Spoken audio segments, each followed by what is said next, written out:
Tales of Veldrith, written and produced by Matthew Taylor. Episode 2, A Rider on the Storm. The man, who called himself Vestinus, strode through the storm-tossed clearing, his crimson skin gleaming like a war banner drenched in blood. His horns, spiralling upward like the dark branches of a cursed tree, glistened with rainwater, giving him the aspect of a demon from the old sagas. Yet his bearing was no wild, frenzied thing. He moved with the precision and grace of one who had seen more lifetimes than any mortal dared dream. Standing a full 6 feet tall, his presence was undeniable. The storm winds tugged at his black hair, which fell to his shoulders in unruly waves, as though it carried the tempest's spirit within it.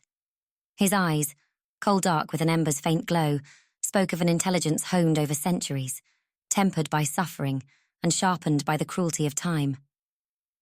He wore no armour, only a long coat of dark leather reinforced with plates of some unknown metal, etched with strange sigils that hummed faintly with power. Across his back was strapped a blade unlike any other, a weapon forged not by dwarves or men but by arts both arcane and forbidden. The hilt seemed to pulse in rhythm with the beating of his heart, and its dark steel caught the flashes of lightning as though hungrily devouring the light. Vestinus bore the unmistakable look of an elf, in his sharp, angular features. But time and the twisted magics that had reshaped him had carved away at their softness. His face was a battlefield of contrasts. His high cheekbones and proud jawline were the inheritance of a people known for their beauty, but his crimson complexion and the faint scars that crossed his brow spoke of a soul who had long since abandoned peace.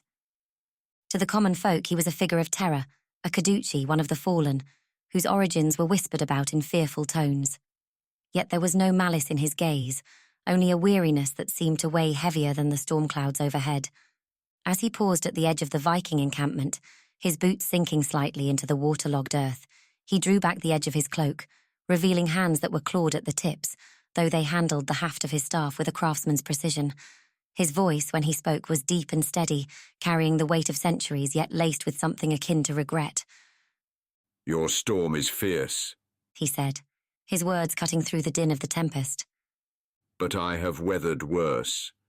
And indeed it seemed that he had, for though the storm raged and the wind howled, Vestinus stood unmoved, as if he were part of the earth itself, a crimson sentinel whose resolve no force, mortal or divine, could break.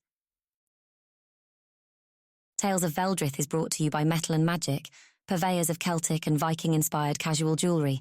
Visit www.metalandmagic.com. That's Metal and Magic with a CK.com.